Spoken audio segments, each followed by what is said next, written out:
Well, the people of Gaza endured what they're describing as one of the worst bombardments they've seen ever since the beginning of these latest round of hostilities back on October 7th.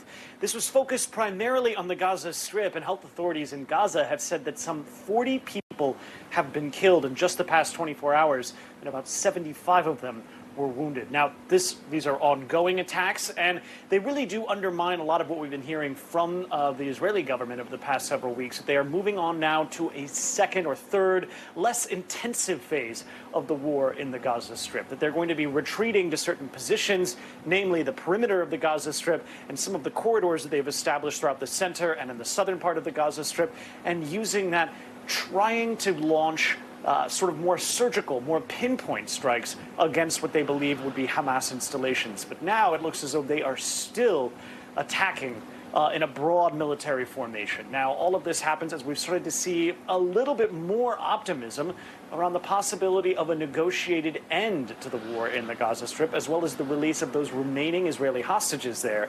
Now, at the same time, we heard this just before the weekend from the United States saying that Hamas had budged on their primary demand, which is that they will not release any hostages unless Israel agrees to finally and fully stop their attacks on the Gaza Strip. Now, we heard last night from Prime Minister Benjamin Netanyahu. He said that that is non-negotiable, that even though there has been some movement on the Hamas position, which we've been hearing about, he will not stop the fight in the Gaza Strip as long as Hamas remains intact. It's one of the main goals of the fight in order to completely dismantle the terror organization.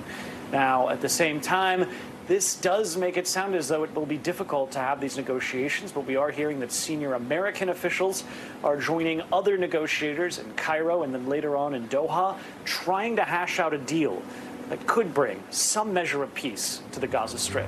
Thanks for watching. Stay updated about breaking news and top stories on the NBC News app or follow us on social media.